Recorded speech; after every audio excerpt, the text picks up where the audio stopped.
Waruya lan tinwat napa ana sak temne Kanjeng Nabi sallallahu alaihi wasallam kala dawuh sapa Nabi addu al azaima.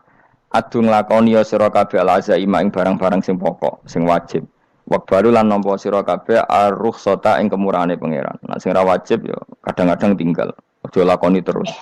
Wada'u lan ninggalno sira kabeh anasa ing manusa. Manusa umbarno. Fakot kufi itu mongko teman-teman dan cukupi sira kabeh hum anas. Rawahul khatib. Riwayat Nabi sallallahu alaihi wasallam kala dawuh sapa Nabi malam yakbal rukhsata Allah. Mante sapane wong lam yakbal ora nampa sapa man rukhsata Allah ing rukhsah Allah. Orang yang tidak nerima rukhsahnya Allah taala. Jadi orang wajib-wajib dilakoni terus kadang-kadang mergo dadi identitas isin ninggal.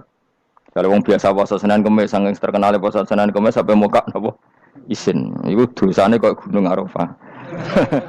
Wis hadis iki apa lho, engko wis ra puasa Senin Kamis.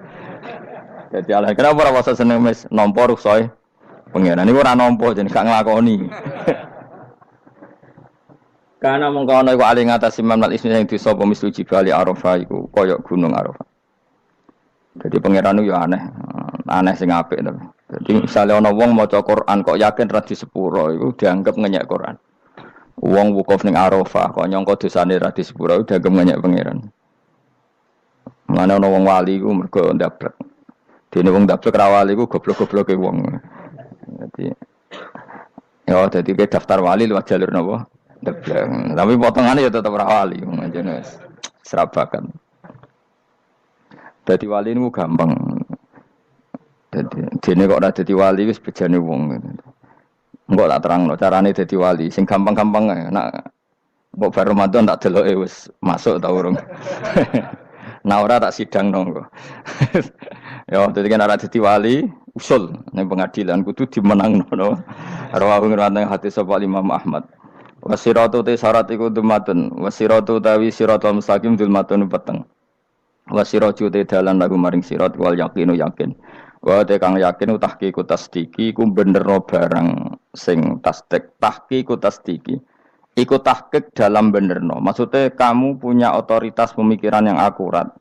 Kanggo benerno bil ghaibi lan barang ghaib. Niki sing dadi ibadah kula nganti ketemu pangerane. Tahqiqu tasdiki ku duwe akurasi benerno. Bil ghaibi lan barang ghaib. Carane bi izalati kulli ghaibin kelawan ngilangno saben-saben sing dadekno kemamangan. Bi izalati kulli ghaibin kelawan ngilangno saben-saben barang sing dadekno kemamangan.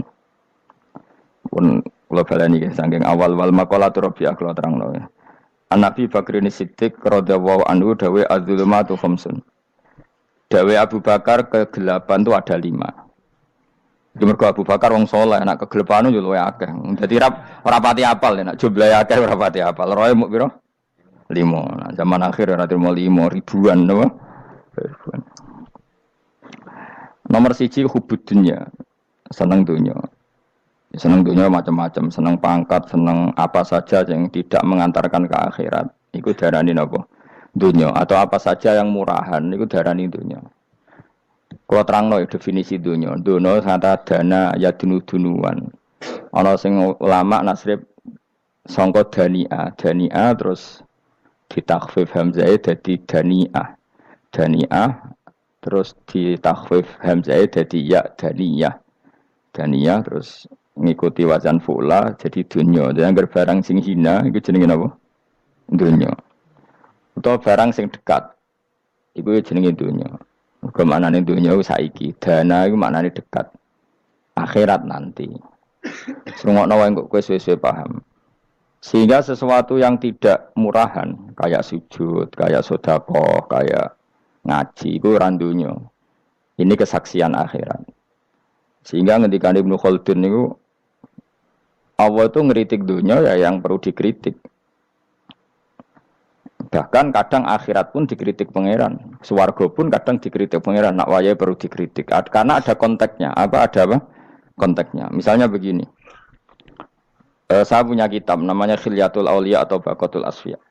Saya sampai sekarang belajar kitab itu terus. Ini sekitar 14 jilid. Ini kitab indukan Ihya.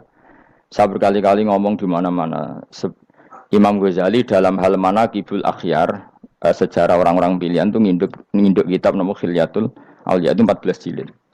Dalam ilmu tasawuf beliau nginduk kitab jenis Qutil Qulub, ini karangannya Abu Thalib Al-Makki. Dalam fikih tentu beliau nginduk gurunya Imam Haromen. Dan memang kitab itu harus nginduk. Kalau ndak namanya mukhtarik, bikin-bikin. Memang syaratnya ulama harus muttabi. Dia hanya pengikut, tidak boleh kreasi. Kalau kreasi namanya bid'ah, bid'ah. Kalau terang, di situ ada cerita ada seorang sufi bodoh ngeritik dunia tak ngamak. Dunia itu seronok bener, dunia itu nggon batang, dunia itu jifah batang. Sing berebut batang ya siap-siap rebutan be asu, pokoknya ngomongnya sudah ndi-ndi. Sayyidina Umar itu agak tersinggung dengan makalahnya orang sufi yang bodoh ini. Ya rata-rata orang sufi memang bodoh. Kecuali gelem ngaji fikih. Setelah ngomong ngalor ngidul dunia ku swelek terus dekne biasa lah wong sufi itu semilah dhewean terus orang lakoni popo, ngerti-ngerti lesu, kok mangan wae lesu, orang sufi kan gitu. Singkat cerita terus Umar agak marah tapi beliau masih bisa mengendalikan diri terus kata beliau Sal Sayyidah, Sal Hada Sayyid, kamu tanya Hada Sayyid, maksudnya Sayyid dalam bahasa dulu itu ya orang terhormat. Dalam bahasa zaman era itu maknanya Sayyid itu masih apa? Sadat maksudnya bukan Habib, bukan. Kalau dalam bahasa Arab dulu itu memang kalau Habib itu ya Nabi, kalau Sayyid Sadat itu Sufia itu belum pasti maknanya apa? Habib ya, tokoh-tokoh yang diikuti dalam apa? Makalahnya, dalam apa? Makalahnya. Terus kata Ubay bin Ka'ab, dan ini menurut saya benar sekali, dan kamu harus mengikuti Ubay bin Ka'ab. Dia adalah termasuk 6 sahabat yang dipuji Nabi min ahlil Quran, apa? Yang dipuji Nabi min ahlil apa? Quran. Kata Ubay bin Ka'ab, lalu Anda masuk surga karena apa? Lalu Anda masuk neraka karena apa? Lalu Anda dapat ridho Allah karena apa? Kamu itu bisa masuk surga lihadidar karena kenangan di rumah ini, maksudnya karena dunia ini. Karena sujud kamu, karena kebaikan kamu, itu di mana? Allah mereferensi amal kamu ya di dunia ini. Kamu masuk surga karena sujud kamu di dunia ini, nanti masuk neraka karena keangkuhan kamu di dunia ini. Fahadi dunya mi'yar, dunia ini adalah takaran. Semua referensi Tuhan tentang akhirat itu merujuk kelakuan kita apa? Di dunia. Sehingga kalau kamu masuk surga selamanya lama, itu ya karena kebaikan kamu di dunia. Maka jangan kritik dunia ini, karena dunia itu mahalu sujudika, mahalu ruku'ika, mahalu pokoknya dia marah-marah. Sehingga semenjak itu kata Ibnu Khaldun, orang tahu dunia yang dikritik adalah dari madatul kalimah dani'ah, sesuatu yang murahan, apa? Yang murahan. Sehingga kalau misalnya orientasinya itu kebesaran li'ilai kalimatillah, maka itu tidak termasuk dunia. Dan yang suasananya akhirat tapi motifnya adalah kasal, kemalasan, itu yang benar-benar dunia. Makanya Imam Syafi'i sering kritik tasawuf itu sampai ussisati tasawuf alal kasal. Ilmu tasawuf itu basisnya itu karena pemalas. Karena tadi, misalnya begini, ini contoh paling gampang. Zaid itu di daerah pinggiran di mana Islam itu minoritas. Terus dia ingin kaya raya supaya bisa bikin masjid atau bikin komunitas Islam. Atau dia ingin jabat jadi lurah supaya enggak ada pelarangan orang sholat karena dia yang punya otoritas bikin aturan. Atau kalau mungkin skup lebih besar dia ingin jadi bupati supaya daerah situ familiar dengan Islam karena pejabatnya muslim. Itu tidak dunia karena semua orientasinya untuk mengawal sujud, mengawal kebenaran. Tapi kalau kamu di daerah pinggiran, kemudian milih DWA, kabeh kersane pangeran, sidik-sidik kersane pangeran, terus kamu meninggalkan aktivitas dakwah, itu yang dunia, karena motivasi kamu adalah al-kasal, males dari mewarnai buminya Allah ini dengan sujud. Ini yang banyak orang sufi salah paham. Makanya orang sufi harus ngaji fikih. Bendekne roh, dielingno wong alim, wong fikih nak kitmanul ilmi ku haram. Kitmanul ilmi haram. Menyimpan ilmu itu haram. Tidak memberi kontribusi dalam proses orang sujud adalah haram. Tidak memberi pencerahan pada umatnya Nabi adalah haram. Menikmati keasikan eling pangeran dewi adalah haram. Dia harus diingatkan gitu terus. Kalau enggak, itu bahaya bagi agama ini. Makanya dulu itu enggak ada orang sufi yang enggak ngaji ulama fikih. Sekarang kebalikan, malah wong sufi darani fikih mau kulit dekne wis tok hakikat, sembrono. Oh tak tobat tenan nak ketemu aku. Itu bahaya, paham seperti itu tuh bahaya. Karena sekarang itu sufi itu jadi identitas kesalehan. Jadi yang rumah kome sufi koyo sak dhuwure ahli napa? Fikih. Itu bahaya. Karena tadi sufi itu akan ngeritik dunia sepedas-pedasnya. Kemudian ujung-ujungnya meninggalkan dunia, kemudian happy-happy asik pangeran dewean dan membiarkan umatnya Nabi ini berserakan kemana-mana, tidak terlibat sama sekali, tidak memberi kontribusi sama sekali. Cara bahasa gampangannya orang gelem amar ma'ruf, gak gelem nahi mungkar. Tapi bahasa amar ma'ruf nahi mungkar kan saiki dadi gerakan ekstrim. Makanya ora tak bahasa amar tidak peduli, tidak mulang. Mergo saiki bahasa saiki repot terus. Paham ini penting kalau terang. Jadi kalau baleni malih ya. Sing dimaksud dunya ketika dikritik pangeran iku dunya sing sangka kata dani'ah, sesuatu sing murahan, sing enteng, sing nafsu. Iku jenenge napa? Dunya, napa?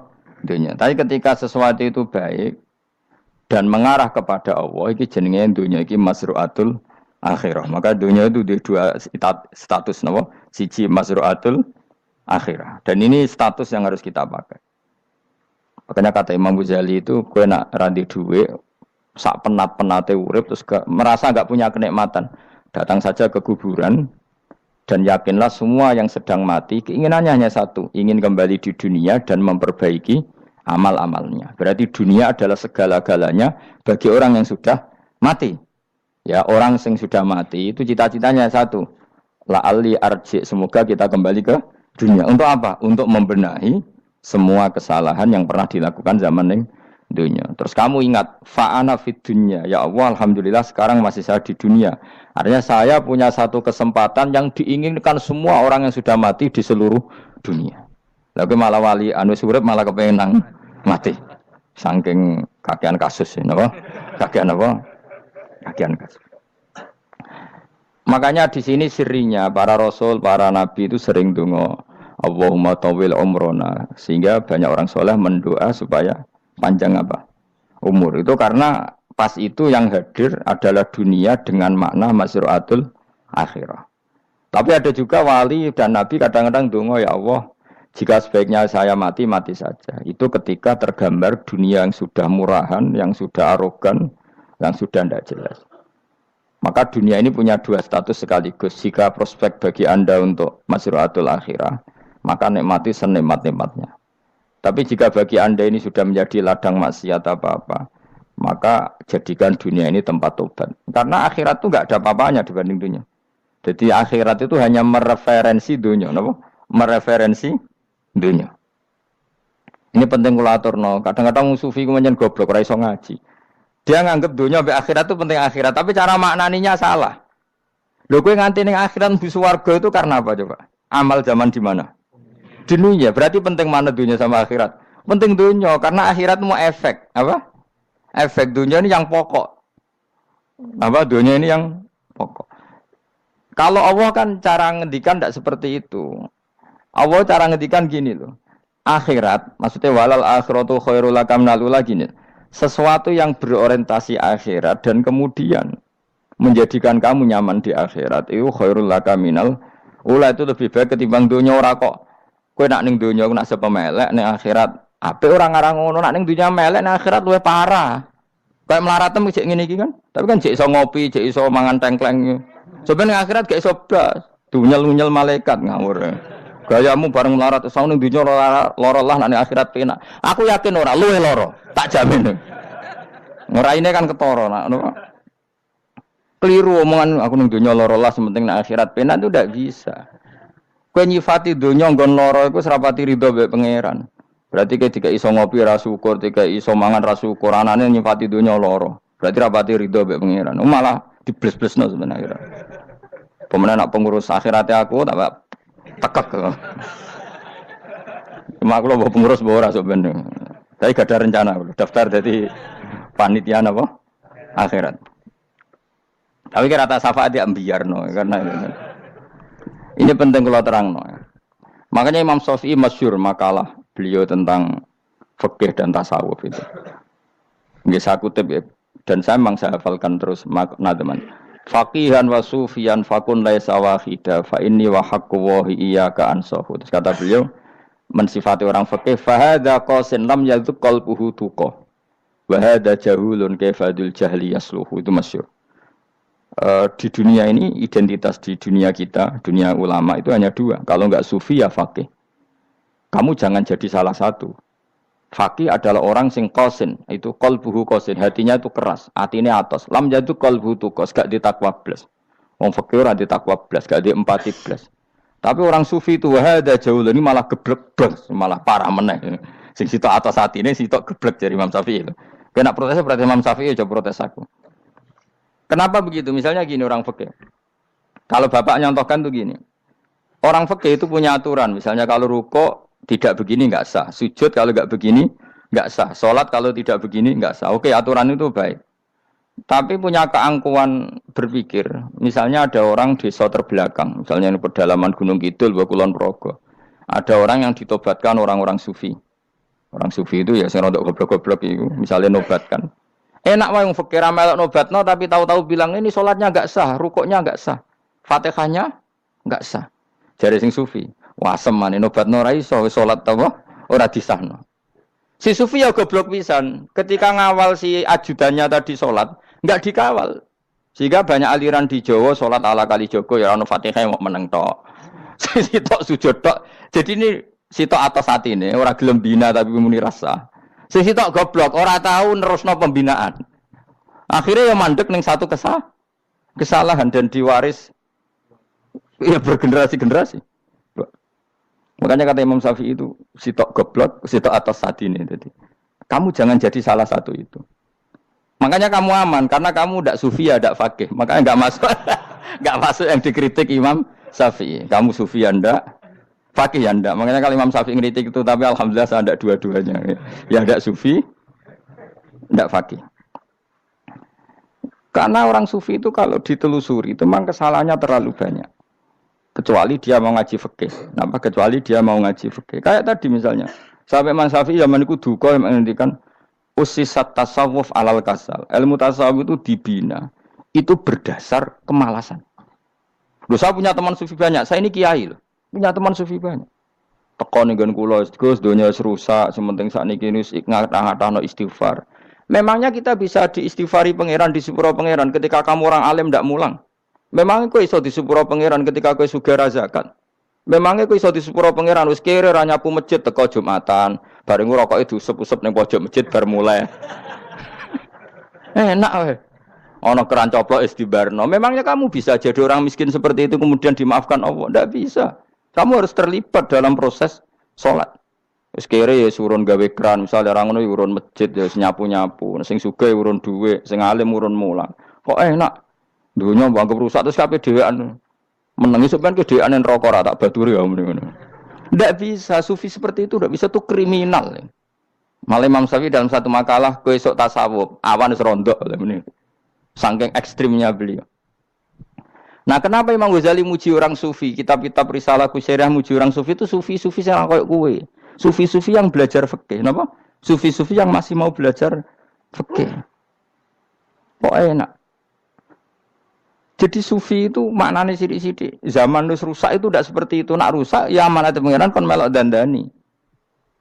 Nah, ketika ra kena didandani sebetulnya enggak masalah, kan ada alternatif. Misalnya gini, ada mobil rusak enggak bisa dipakai. Memangnya mobil hanya itu. Kan ada mobil yang lain itu jenis fakih. Ini enggak, kamu punya pemimpin hanya 2 atau 3 lah biar enggak nyindir. 3 atau 4 lah. Ketika 4 ini orang ini gagal, seakan-akan Indonesia gagal. Memangnya Indonesia hanya punya orang 4 itu, goblok sekali kita berpikir gitu. Segoblok-gobloknya apa? Memangnya Indonesia itu milik siapa? Kenapa kamu menggantungkan sama 1-2 orang, 3-4 orang? Gampang aja cari alternatif. Terus tapi kan harus lewat pemilu, kudu ngenteni pemilu 5 tahun cepat. Mustafa Rokin jokno dadi calon presiden. Nak kemen dadi negara tahlil. Karena dekne piye apa ngomong ekonomi ya ora iso. Ngomong wisata ya haram, ngomong budaya ya haram. Ngomong badan usaha milik negara ya ora roh dekne. Lamun langsung dibagi-bagi. Tapi kelirunya kita selalu begitu. Ketika kecewa sama pemimpin, seakan-akan dunia ini tergantung pemimpin itu. Mana ada dunia ini dipasrahkan sama makhluk oleh Allah. Dunia ini milik Allah, enggak pernah dipasrahkan makhluk. Bahkan kiai mati pun enggak ngefek pada agama. Dulu sahabat meninggal agama jalan, wali songo orang-orang pilihan meninggal agama jalan. Karena Allah tidak ridho dunia ini, agama ini, dunia maupun agama dipasrahkan sama seseorang. Allah yang mengurus dunia ini. Apa nak konglomerat mati terus wong larat kabeh? Tidak kan? Apa nak wong soleh mati terus wong bejat kabeh? Tidak. Allah yang mengurus agama ini, mengurus dunia ini. Saking goblokem, nak ono kecewa mbek makhluk itu. Terus ya Allah, terus seakan-akan dunia ini runtuh. Ono pegatan saake saya kira ono sing lanang. Banyak orang pegatan terus untuk bojo luwe apik. Bojone mati sing wedok malah makmur akeh to ora. Makanya pangeran nanya manusa iku entek-entekan. Allah nate ngendikan gini Mas dalam pegatan. Unik ngendikane pangeran. Ya rodok manekno wong pegatan. Wa iya tafarraqa yughnillahu kullam min saati. Kamu tidak usah takut dalam suami istri itu bercerai. Wa iya tafarraqa jika dua suami istri bercerai, yughnillahu kullam min saati, bahkan satu-satunya per satu dari kedua mempelai ini bisa dikasih lebih kaya. Banyak enggak wong pegatan terus akhirnya lebih makmur. Dan kenangannya untung pegatan Mas dhisik aku untuk bojo sing dhisik wis. Aduh, selemu goblok. Engko sing lanang karena bosen dijudisi ya untung saiki bojo konak bojoku sing dhisik. Banyak enggak orang pegatan kemudian kenangannya itu baik sama yang sekarang. Dengan yang lalu mau gerutu tok, banyak enggak? Banyak. Dulu kita punya pemimpin yang cakap, yang otoriter. Zaman itu pun di demo. Coba kita ini kan mulai dulu yang ngerti pemimpin di demo. Mereka cek urip pantas di demo kan es mati di go kelangenan. Kelakuan kok ngono. Mulai dhisik nganti saiki. Kiai juga gitu, zaman urip dikerwiti. Kok bareng mati kiai penggantinya dikritik ora koyok kiai dhisik. Iku ora ya coba 66 Pak Karno dikritik. Orde baru diurus gitu tuh. Nabi yang ngono mangsamu mau presiden tok. Nabi ku kan mukjizat iku ngaji. Jadi mukjizatnya Nabi ku ngaji. Jare masyarakat kon mukjizat ora keren blas. Mukjizat iku kudu nganggo tongkat. Dadi seru napa? Dianggap Nabi Harry Potter. Jadi Nabi ku mukjizat kok mulang. Mulang iku mengatur logika supaya mapan nikmati Allah dan Rasul. Itu mulang. Mereka agak seneng. Mat. Sakroku nabi-nabi dhisik kudu tongkat apa Mat. Dadi seru apa? Seru main seblak, pokoknya seru lah. Nabi sempat tertarik, ya kepengen di tongkat tahu Nabi wah kita ya sangar lah, wah. Jadi Nabi ngalor ngidul gak apa, tongkat nggak ono sing ngelawan, blus terus kecemplung segoro. Kan ya seru lah, misalnya ono Yogyo macam-macam, tutuk terus likuifaksi do tenggelam kan, seru lah, wah. Nah jawabnya pangeran dulu lucu. Dia mat kejok tongkat, gampang nah masalah tongkat. Sekarang ngetokno wit kan gampang tongkat itu. Memang samu tongkatnya Nabi Musa terus digawe dikai mori terus dikai minyak ya ora dijupukno wit diketokno memang samu. Wong sing hebat itu sing nyekel dol ora apa. Ya jajal tongkate Musa tak kena kowe. Iki ora ono pengaruhe. Wong saiki ning gone Turki digo tontonan ora piye-piye. Lah nek mbate jek aktif Pak Turki nantang Israel duel. Lah wong di tongkate Nabi Musa kok digertak Israel rawani. Lah nek tongkat iku tenan nak oh sing sakti sing nyekel dul ora kok perkara tongkate. Nah cara wae dhisik sono HP Nabi Musa, HP-ne Nabi Musa ya luar biasa cara itu. Akhirnya Nabi Muhammad itu sempat kepengin jawab pangeran unik. Awalam yakfuru bima utiya Musa min qabl. Matke kok gak eling apa zaman Musa nggo tongkat wong terus do iman. Awalam yakfuru bima utiya Musa min qabl qalu sikhroni tazahara wa qalu inna bikullin kafirun. Apa zaman Nabi Musa itu terus wong do iman? Ya tetep komentar dari tukang sihir. Padha wae, Mas. Nggo mukjizat ora padha wae wong nak berdua ya tetep berdua. Zaman Pak Karno sing tukang ngeluh ya ngeluh, zaman Pak Harto tukang ngeluh ya ngeluh, zaman Mega sing tukang ngeluh sampai saiki sing tukang ngeluh ya wis nggo kegiatan. Kiai yang ngono. Kadang ada kiai saiki misalnya Surabaya zaman Mbak Arwani, Mbak Zubair. Memangnya zaman Mbak Arwani wong kudus ngaji kabeh. Mangsaku ya kelakuane wis ngono-ngono wae. Misale kula ya kadang ya wong komentar. Gus Bae ora kaya zaman Bandur Salim. Lah aku wis dididik bapak, zaman Bandur Salim apa wong ya ngono. Engko bapak zaman Bandur Sam apa ngono sampai zaman Basunan Bunang misal. Ayo jajal. Masa wong Yogya misalnya saiki ora kaya zaman Bali Maksum Mbah Munawir. Memangnya zaman iku wong ngaji kabeh. Yudak juga kan, sakrohku kiai nak ngaji sing ngaji wong ngono-ngono iku pancet wong iku. Itu pengalaman. Mulane ketika Nabi Muhammad kemudian mujizat kak Nabi Musa jabe pangeran wi awalam yakfuru bima utiya Musa min qabl. Apa zaman Musa terus do iman mat. Padha wae nggo masuk go tongkat ngalor ngidul ya. Biasa wae mat. Gak usah mujizatan mulang wis enggak ada. Lho kula lho mau tawani pangeran mukjizat kok sangkare misalnya. Kula mboten purun. Ya perkara kok malah lucu. Nabi kalor ngidul kok tongkat. Nabi Musa itu tongkatnya biasa kan, sing kondang ke wonge. Lah saiki ejek ning Turki. Nek kata tenan jek top Israel tuntas ya. Suwabet terus likuifaksi, tutup suwabet meneh dadi negara bebas wong Israel. Terus Rajab Tayyip manggon kono. Iku aneh-aneh iki.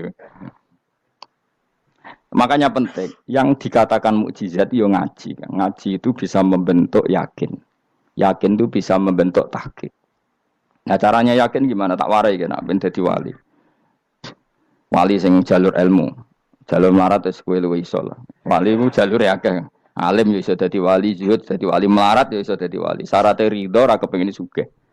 Ya syaratnya melarat dadi wali ridho ora terbersit kepengin sugih ora tau muni lho umpama aku di dhuwit ras dadi wali muni umpama tok wis ora dadi wali. Dadi fa inna law taftahu amala syaiton karena mengatakan umpama iku wis buka pintu setan. Jalur apa ke? Nah alim syaratnya hafal Quran, hafal ribuan hadis. Ayo nak zuhud syaratnya ra di HP, ra anan. Nak fakir ra oleh diangen-angen. Ayo milih ndi? Apa rasa dadi wali? Gak usah ya. Kalau terang, ini penting. Kenapa saya sering kritik orang sufi? Karena sufi sekarang itu beda dengan sufi dulu. Di Jawa Timur itu keluarnya para kiai ya gitu. Kalau ada orang ikut torekoh tertentu, terus gak gelem ngaji takrib. Akhirnya linge pangeran sewengi tapi sesucine keliru. Masalah didik anak bojo keliru. Karena ya mau sementing la ilaha illallah terus maca la ilaha illallah terus itu gimana? Kalau kita iman sama Allah, ternyata iman dengan aturan-aturan Allah. Misalnya kita seneng cawe dok, terus mbok sebut jenenge tok, kono njuk wedak ra mbok kei, njuk mangan ra mbok kei. Terus kamu tidak mempelajari sing disenengi pacaran ku apa? Seneng Allah itu maknanya seneng ketentuannya Allah. Allah yang murka itu apa? Kalau kita zina, kalau kita maling, ketika korupsi. Allah yang suka apa? Kalau kita sujud.